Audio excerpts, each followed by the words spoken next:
Thank you. I was sure you would," said Mr. Barnard, with relief in his voice. " You see, we have got that government contract. The news just came in the afternoon mail. It's rather particular business, because it has to do with matters that the government wishes to keep secret. I am to go down to morrow morning to Washington to receive instructions, and I have permission to bring a trusted private secretary with me. Now you know, of course, that I couldn't take Miss Ashton. She wouldn't be able to do what I want done, even if she were one I could trust not to say a word about the matter. I would take Jim Thorpe, but his father has just died, and I can't very well ask him to leave. Neither can I delay longer than tomorrow. Now the question is, would you be willing to go to Washington in the morning? I have looked up the trains, and I find you can leave the shore at 8:10 and meet me in Baltimore at 10 o'clock. I will be waiting for you at the train gate, but in case we miss each other, wait in the station close to the telephone booths till I find you. We will take the next train for Washington and be there a little before noon. If all goes well, we ought to be through our business in plenty of time to make a 4 o'clock train home. Of course there may be delays, and it is quite possible you might have to remain in Washington overnight, though I hardly think so. But in case you do, I will see that you are safe and comfortable in a quiet hotel near the station, where my wife's sister is staying this summer. Of course your expenses will all be paid. I will telegraph and have a mileage book put at your disposal that you can call for right there in your station in the morning. Are you willing to undertake this for us? I assure you we shall not forget the service." When Shirley finally hung up the receiver and looked about the little country drug store in wonder at herself, the very bottles on the shelves seemed to be whirling and dancing about before her eyes. What strange, exciting things were happening to her, all in such breathless haste! Only one day at the shore and a piece of another, and here she was with a trip to Washington on her hands. It certainly was bewildering to have things come in such rapid succession. She wished it had come at another time, and not just now when she had not yet got used to the great sea and the wonder of the beautiful place where they were staying. She did not want to be interrupted just yet. It would not be quite the same when she got back to it, she was afraid. But of course she could not refuse. It never entered her head to refuse. She knew enough about the office to realize that Mr. Barnard must have her. Jimmie Thorpe would have been the one to go if he were available, because he was a man and had been with Barnard and Clegg for 10 years and knew all their most confidential business.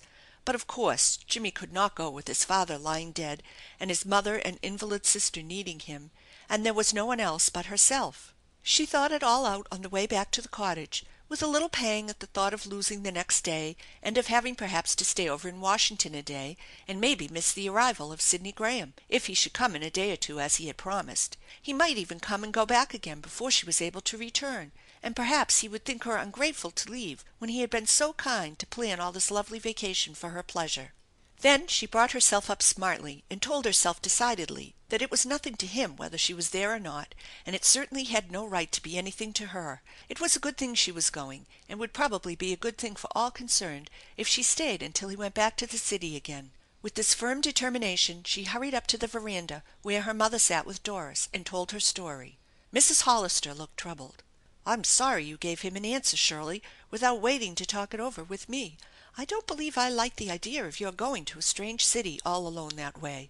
Of course, Mr. Barnard will look after you in a way, but still he's a good deal of a stranger. I do wish he had let you alone for your vacation. It seems as if he might have found somebody else to go. I wish Mr. Graham was here. I shouldn't wonder if he would suggest some way out of it for you." But Shirley stiffened into dignity at once. " Really, mother dear, I'm sure I don't see what Mr. Graham would have to say about it if he were here. I shouldn't ask his advice. You see, mother, really there isn't anybody else that could do this but Jimmie Thorpe, and he's out of the question. It would be unthinkable that I should refuse in this emergency, and you know Mr. Barnard has been very kind. Besides, think of the ducky vacation I'll have afterward, a whole month, and all that extra money. That shall go to the rent of a better house for winter. Think of it! Don't you worry, mother dear. There isn't a thing in the world could happen to me.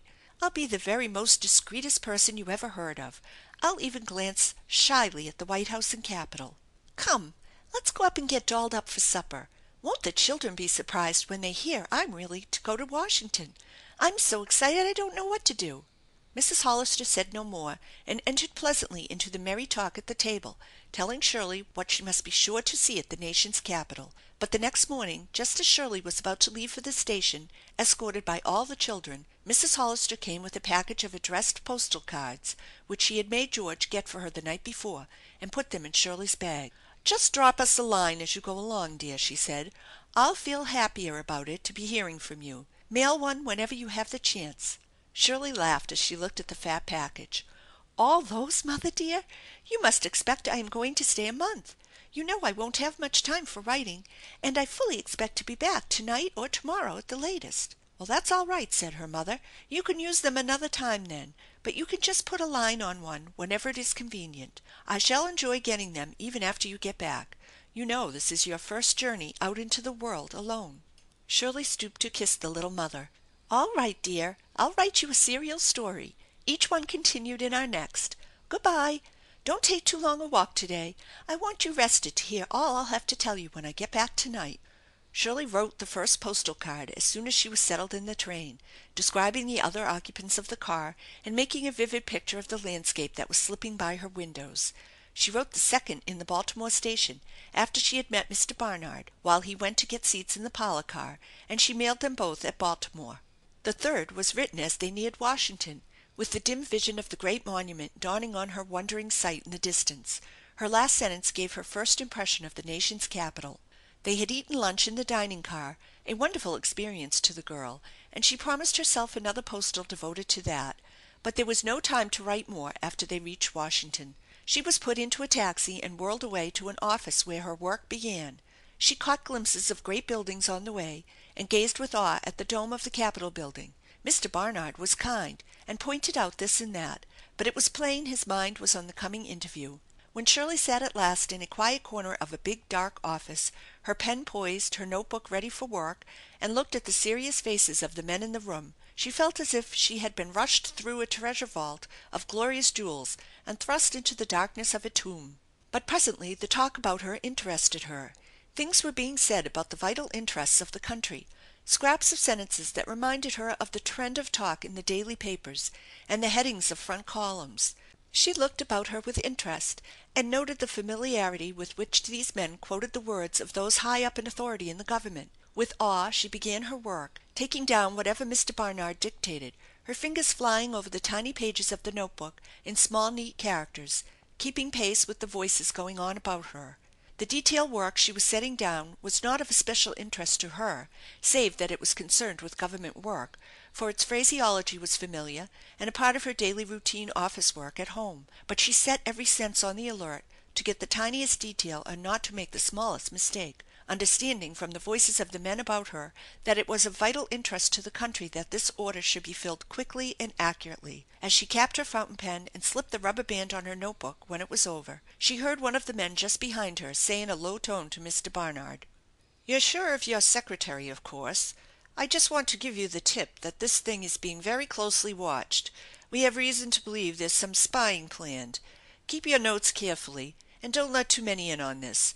We know pretty well what's going on, but it's not desirable just now to make any arrests until we can watch a little longer and round up the whole party. So keep your eyes peeled and don't talk." " Oh, certainly, I quite understand," said Mr. Barnard, " and I have a most discreet secretary," and he glanced with a significant smile toward Shirley as she rose. " Of course," said the other. " She looks it," and he bowed deferentially to Shirley as she passed. She did not think of it at the time, but afterwards she recalled how in acknowledging his courtesy she had stepped back a little and almost stumbled over a page, a boy about George's age, who had been standing withdrawn into the shadow of the deep window. She remembered he had a keen, intelligent look, and had apologized and vanished immediately. A moment later it seemed to be the same boy in blue clothes and gilt buttons who held the outer door open for them to pass out. Or was this a taller one? She glanced again at his side face with a lingering thought of George as she paused to fasten her glove and slip her notebook into her hand bag. " I think I will put you into the taxi and let you go right back to the station while I attend to another errand over at the War Department. It won't take me long. We can easily catch that 4:00 train back. I suppose you are anxious to get back to night." " Oh, yes," said Shirley earnestly. " I must if possible. Mother isn't well and she worries so easily." Well, I don't know why we can't. Then perhaps you can come up to town to morrow and type those notes for us. By the way, I guess